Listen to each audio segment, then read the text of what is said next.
Hey, Amy Norton, Team Live Love Louisiana, and today we're going to talk to one of our preferred lenders, Ryan Larussa with GMFS Mortgage. We're going to talk about a little bit of history, a little bit about what's going on currently, and maybe a little prediction about the future.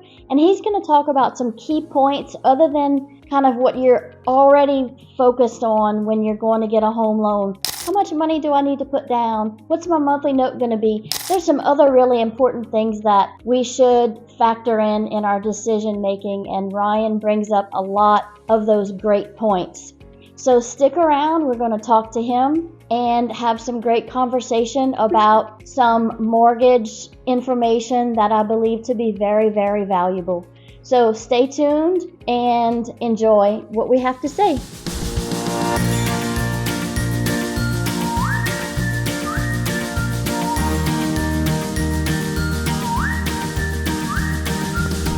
Amy Norton with eXp, and I have the pleasure of having Ryan Larussa with GMFS this morning.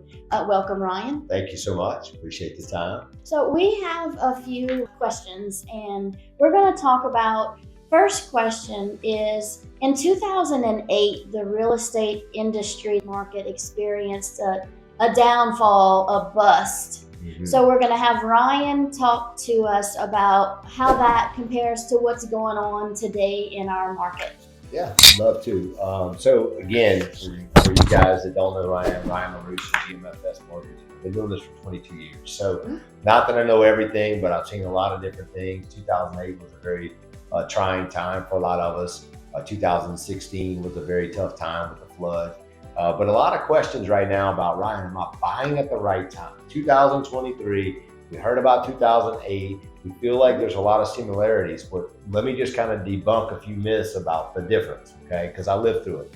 In 2008, what you had at that point is you had a lot more inventory.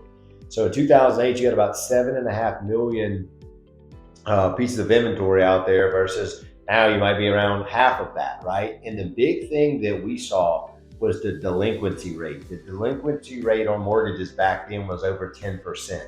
Right now it's less than 3%. So you got to think the type of loans that were being done back there. You got a lot of non-QM loans, you got a lot of subprime loans, you got a lot of no documentation loans. And now you don't have any of that. So there's a big difference. And then the biggest difference that I've seen is the amount of appreciation. You know, people always ask me, Ryan, tell me a little bit about the closing cost and the interest rate and the payment. And while that's very important, the difference is the amount of equity that people have in their home today versus 2008 is not even close to the same. And then we have to also think about the population. There's about 30 million more people around today than there is at that particular point in 08. And if you go back and look at the numbers, you had a tremendous amount of new construction. You had a tremendous amount of houses. And today you have very few houses. Matter of fact, we're in a housing shortage. If you go back and look at some of the numbers, it'll scare you if you really search those numbers. Yeah. Lots of supply, not so much demand. Now we have very limited supply and a lot of demand, is which, I'd love to hear your thoughts on that too, of just seeing kind of what's going on in our market, because we hear houses are sitting. Yes, they might be sitting compared to the last couple of years, but what's that really look like? What's a healthy market in today's world, and why is that different than 2008? What's your thoughts on that?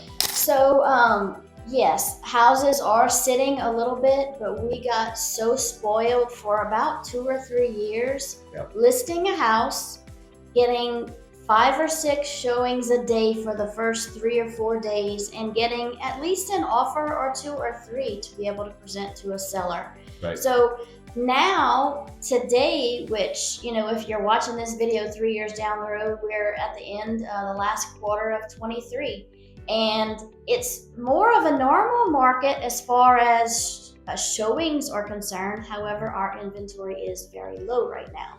So right now, you put a house on the market and you may get 2 or 3 showings a week, which is more on par with the historical normal than our last few years that we got used to being normal. That's right. So we were spoiled a little bit. Right now we have a little bit of a low inventory in our real estate market in Prairieville, Ascension, and even Baton Rouge, Louisiana. So one thing that I have been talking to a lot of buyers about, and I believe it, to the bottom of my heart, I've talked to other professionals, and the likelihood, and I'm not trying to put it on you to respond without preparation, but I know, it's predicted that interest rates are going to inch down a little bit. And right now in the high 6s and 7s, it's a pretty average interest rate over the last 12 or 15 years. Again, we got spoiled with 2, 3, and 4% interest rates, which was not the norm. It's what we got used to and what we took advantage of over the last several years. If you didn't take advantage of it, right now the interest rates are average. And if and when the rates go down a little bit, my guess, and Ryan probably would agree, is that more people are going to enter the market, the buyer's market, with our low inventory of sellers. The more buyers that come along, guess what? It's turning us back into a seller's market, which is beautiful if you're a seller. However, if you're a buyer, you need to be prepared to potentially have 9 other offers that you're going to be competing with. It's not fun to be in competition when you're buying. It really isn't. Some buyers that win the offers are going to pay more than asking. The seller is not going to entertain giving you any discount off the price. They are not going to entertain offering you seller paid closing costs. They may want an offer that the buyer doesn't care what the appraisal looks like. So the buyer may say, okay, if this house appraises for $390 and I'm offering you $400, I'm still paying $400 or above. It's very possible. And inspections. So right now, sellers are being very realistic with regards to inspections. They're making the repairs that they need to. When it's a seller's market, they don't really feel the need to have to do anything for the buyer. So right now is an advantageous time for a buyer to buy because sellers are working with you. They're taking fair market value, which sometimes may be a hair less than asking price. They are offering some seller paid closing costs for the buyers. Inspections and appraisals is all negotiable. So is now a bad time to buy a home? Absolutely not. Are you going to get a 4% interest rate? No, it's not what's happening right now. And we just gotta act now and roll with it rather than waiting and paying $20,000, $30,000 more for the house that you could have bought today or tomorrow, because home values have continued over the last 15 years to increase. They have. Looking at history, I don't predict that to change, but I'm not the one with all the answers. That's just kind of my thoughts. So now is a decent time to buy. If you're looking at the news, sometimes they're portraying a different picture. I'm in the grunt of it all. I'm walking through this every day with buyers and sellers, and that's what I'm seeing. Yeah, I think you bring a great point up. You got to limit the information, or at least know where the information is coming from. So if you're listening to the media, or if you're just listening to, hey, look, grandma or grandpa or aunt or uncle, everybody's always in a different financial spot, in a different situation. I used this example just this morning with a client. We were talking about the affordability, and she thought that it was unaffordable for her to own a home because she heard that the national average of home median price is $430,000. And I said, yes, ma'am, Susan, that is correct. But we're in a different stratosphere here. I mean, if you go to West Baton Rouge or Ascension or Baton Rouge, you can find a house under $300,000, yes, very affordable. Yes. And if you look in those same markets on the rent prices, what you'll find is that the rent prices, although they were predicted to go down, they have not gone down. They've actually, in many cases, if you stayed in that house for a couple of years and I asked you, would you pay 3 years ago versus what you're paying today, you're paying way more, right? And so some of the things that we hear, 22-year high in interest rates, and it's a terrible time to buy. Be careful where you get your sources from. Talk with professionals that are local that can give you their market information. What does the insurance look like? What does the property taxes look like?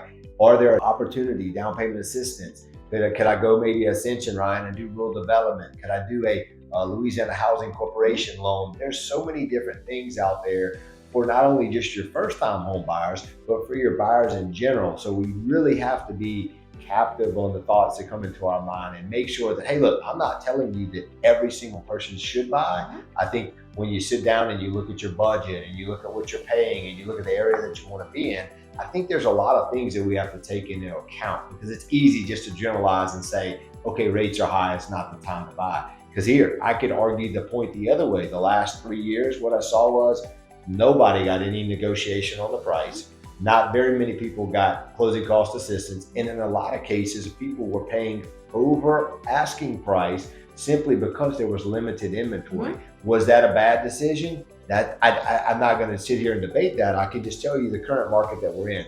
And again, I go back to my 20-year career doing this. Every single year, including 2008, when you see things nationally, nationally in the East Coast, they saw a 15 or 20% decline.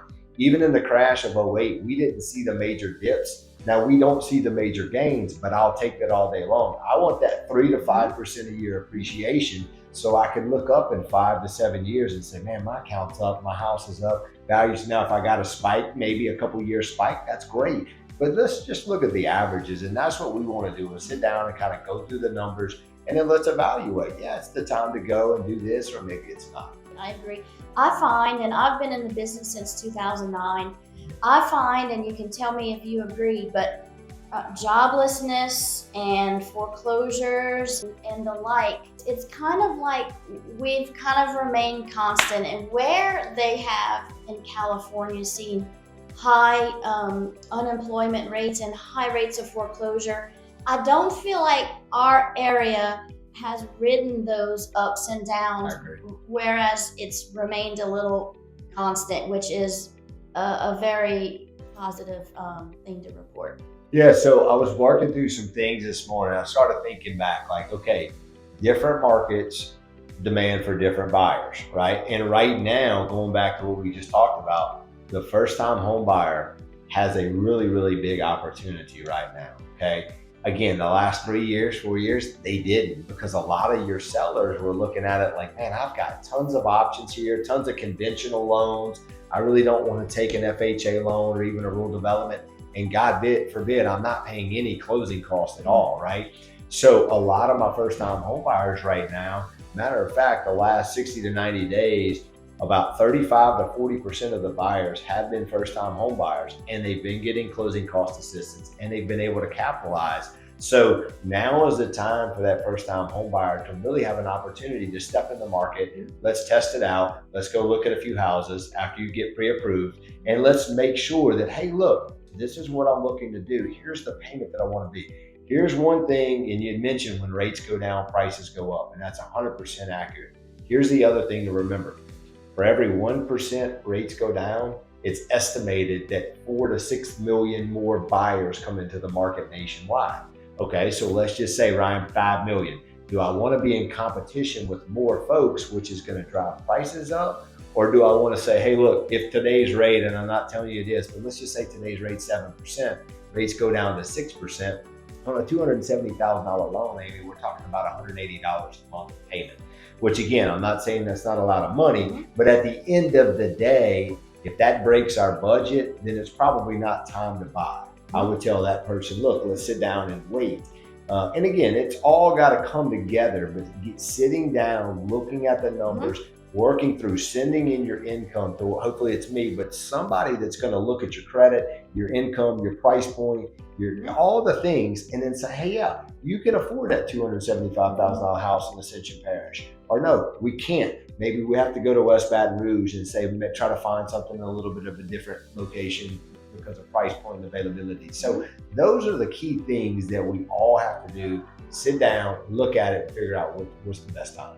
Very good. So right now, our rates are high 6s to medium 7s interest rate. So are there opportunities to get a loan and utilize a lower rate? Ryan, tell us about a 2-1 buy down. Yeah. So it's a big question, right? There's a lot of folks out there right now that says, man, I would buy a house, but the rate would need to be in the 5s, or the rate would need to be in the 6s to make that happen. And again, the biggest misconception is there's no way possible to do that. And that's just not true. There's a lot of ways possible in order to get that done. One of the most popular things that we're seeing right now is called an interest rate buy down. Okay. Now, this is the only caveat or catch on a temporary buy down is the seller has to do it. Okay. So we can utilize, if you say, hey, Ryan, I found a client a house for $285,000. They want to just put the minimal amount of money down, say it's 3.5%. Then a buy down of closing costs, say the seller's paying $8,000 in closing costs, you can use that money for the client to bring less money to the table. Or you could say, hey, today's rate, I'm just going to say at 7%. The first year on a 2-1 buy down, the rate would go all the way down to a 5% rate. Okay.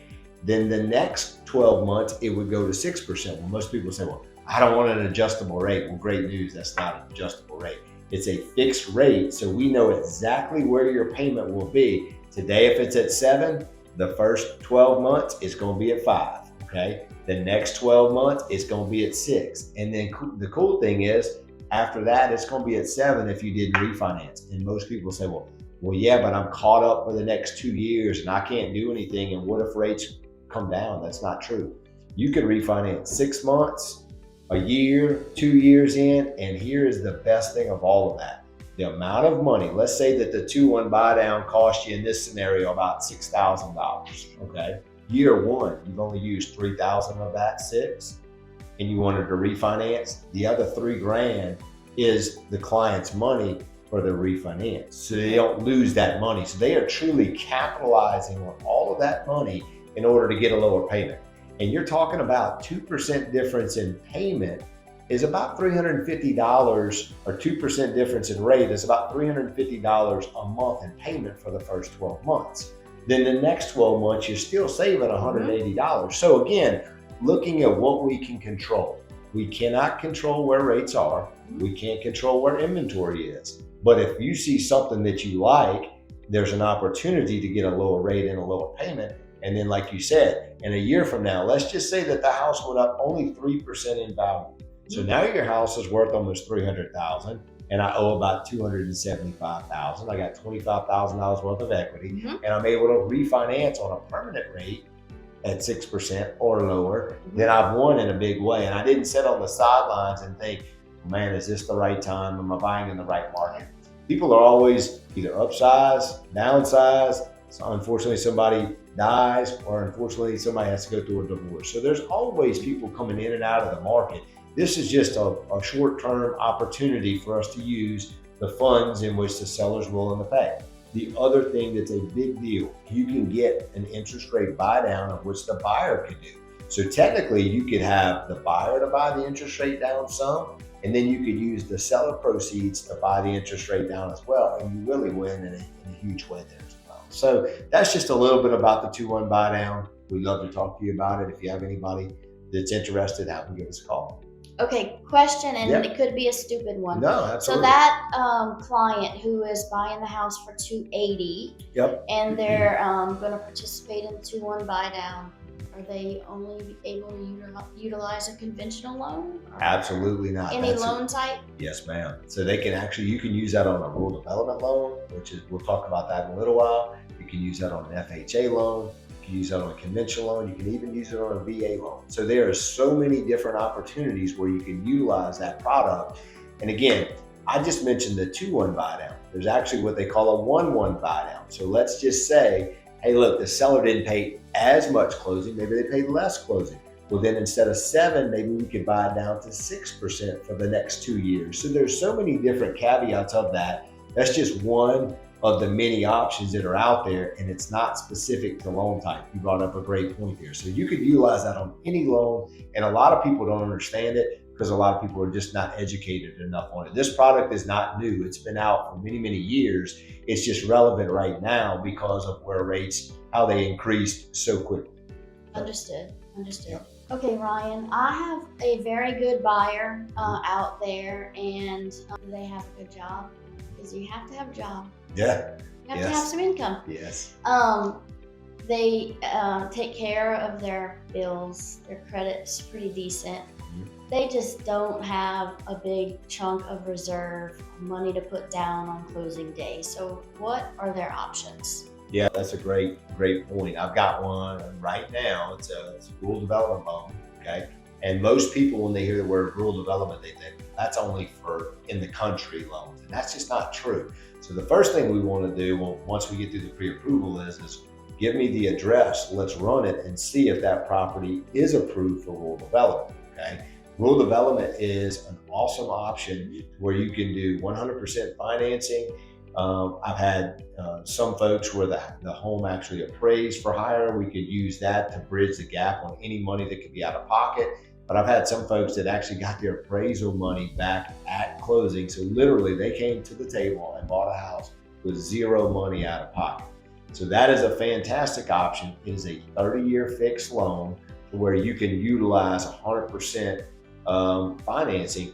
There's a few caveats there. They do look at total household income. The location of the property is very specific, so not every house qualifies. So people will ask me, well, Ryan, well, what if I can't do rural development? Is there any other option out there to do 100% financing? And that answer is yes as well. There's down payment assistance money, which is available, which that's a cool option because if you did an FHA loan, right, with a minimum of 3.5% down, but we added a down payment assistance rider on that, you've actually walked into that house with some equity, right? Because you had the down payment assistance cover your down payment. Amy will do a great job of getting the seller to pay some of your closing costs. So there's an opportunity there to where you didn't do a rural development loan, but you were still able to get in with 100% financing. And just as a side note, it doesn't have to be an FHA loan. A conventional loan, you could still qualify for a first-time home buyer, just putting the 3% down. Maybe use one of the down payment assistance riders there in order to make it happen. Let's say that the seller says, hey, look, we're in a tight market. I got multiple offers on this specific house, so I'm not willing to pay closing costs, but they did get approved for rural development. Then you can actually use a down payment assistance rider on a rural development loan. So you could use that closing cost assistance there to bridge the gap on what the seller didn't want to pay. So again, very important talking to professionals, talking to people that think a little bit outside of the box to be able to design a program where, hey, look, we need to get this person in this house. And at the end of the day, we just need to figure out a creative way of doing that. So there's a lot of loan programs out there for first-time home buyers. There's a lot of loans out there for people that, hey, I bought a house maybe 2 or 3 years ago and I want to buy a new house and I just want to put 5% down. That's an option. I talk to people every day. It really shocks me that they think that you have to put a whole lot more money down than what you really do, even after you've already owned the home. So lots of programs out there right now. We'd love to sit down and talk to you about those. So he said this, but sometimes they say that you need to hear something more than once for it to register. So I'm going to reiterate, somebody that working with a professional that you can pick up the telephone, shoot a text to, talk, or walk into an office and talk to someone who has this much experience and this much knowledge on solving a problem. Okay, you want to buy a house, you're financially, your credit's ready to buy a house, you're ready to buy a house, but you have some obstacles. Talk it out. These professionals like Ryan are here to help. I'm here to help. We all want the same goal. We want to get you out of renting, perhaps, or we want to be able to help you to upsize or downsize to accommodate your needs for yourself and your family. Talk to the professionals. Let's say you're having a little difficulty with your stash and you don't have money down. There's ways around it, okay? So in most cases, you can absolutely buy a house without having to put 20% down. In fact, putting 20% down is a small slice of what actually happens in a typical year. So there's flexibility. If you go to online and try to apply for a loan and they tell you you're approved, but you're going to need $15,000, you got to talk to someone in person who has the experience and the knowledge, and you're going to benefit hugely. So you have a higher success rate, in my opinion, if you have somebody that you've developed a rapport and a relationship with that is there to help you. Again, our goal, you think Ryan wants to do 3 more loans today? Yes, and he wants to help 3 more individuals to achieve homeownership, and so do I. So we are here to help you to solve problems and to get your end goal, and we'll do whatever we can to help you to talk it out and figure out what needs to happen to get you there, and it be a pleasant as possible experience. Okay, the burning question is now a good time for a first-time home buyer to buy a home? That's a great question. Great question. I know there's a lot of folks that are super nervous. You know, when they come sit down in my office, which we try to get everybody to at least come sit down. It's a very important decision. You buy the most important asset that you'll probably ever have. $200,000, $250,000 asset's huge. So here's the deal. I started doing some research, and I just looked at my numbers over the past 20 years, and then I zoned it in and look, Ryan, what's happening over the last year?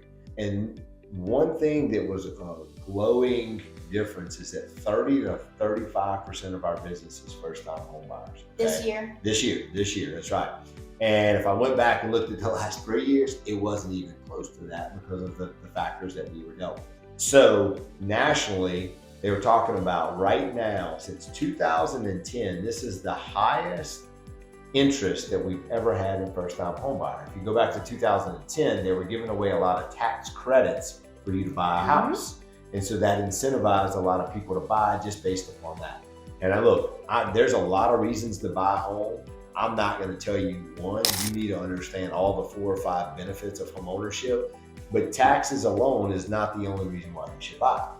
But one of the things it just made me do is like, why is that? And I think the burning point of that is people are tired of paying rent. They're tired of saying, hey, look, I don't really have a sense of community. I don't know next month if my landlord's going to come in and say, hey, look, I'm ready to sell this house and you got to move on. So I really believe that right now is a great time because rates are where they are. The prices, when rates do go down, are not going to go down. The prices are going to go up. So we really need to sit down and say, okay, on this $270,000 house, what does that payment look like with the taxes, with the insurance, with the mortgage insurance and everything included? My down payment, my monthly payment, and my cash to close. What is that going to look like? And I might sit there and tell you, hey, look, no today doesn't mean no forever. No today just means we're not where we need to be. Let's work on the details to get you where you want to be, right? So it's coming upon November, December, tax time will be here. Most people don't even know that you can use your tax refund for your down payment. They're not even sure what to do. So now's the time to plan. It's fourth quarter. Let's plan to maybe put you in a house the beginning of the year, the first quarter of next year. If it's now, great. If it's not now, let's plan and put those things in place. But I find that a lot of people don't do it just because they're scared. They don't know that somebody's willing to sit down and say, hey, look, let's have a consultation. Let's figure out where you are and let's get a game plan to work on your credit, to work on your payment, to figure out where you want to be. So that's one of the things that we do a lot of, myself and my team. We're big on hands-on. Let's sit down and look at it. And the numbers are what they are. I always say numbers don't lie, right? Numbers are what they are. Let's figure it out. Let's move forward. But that's kind of what we've been seeing. But I think it's a fantastic time to really explore that option if you've never done it. It's not hard. We can do a phone call, 5 minutes over the phone, have a good little conversation. If you want to come sit down with me, great. And then now we've even made it easier than that. I can flip you a link. You can click on the link and fill it out. And somebody, myself or somebody on my team, will call you within an hour. We'll go through the details. And then we'll schedule an in-office meeting to go through everything. Very good. Everyone can be a home buyer. Yes. And you're either ready today or you're not. There will always be some direction from a quality lender like Ryan and his crew to tell you where you need to be and steps on how to get there. It's as simple as that. It is scary. You sometimes are worried what your credit report's going to reveal. But if you determine that you'd like to become a homeowner, this is one of the first steps that is necessary to get the clear picture on if you're ready or what your picture looks like credit-wise. It's something that is always a confidential thing. So no one's gonna broadcast if your score isn't perfect, but if you'd like to become a homeowner, there are always gonna be some suggestions that are made so that your scores can increase so that you can be in a better position to buy. So again, that personal contact is super important, and we all want to succeed with you. So it's as simple as that. I agree with Ryan. I believe now is a good time for a buyer to be buying. And me at eXp Realty and Ryan with GMFS Mortgage would love to walk alongside you through the process to help you get there and achieve your goals. Yes, indeed. Thank you so much. Okay. Thanks, Ryan. Thank you so much for tuning in to our mortgage tidbits. I hope you thought it was very valuable. And if you did, please go ahead and hit the like button, subscribe to our channel, and hit the bell. And that way you'll be notified when we have new content that may be added to our channel that may benefit you. So thank you so much for watching. We'll see you next time.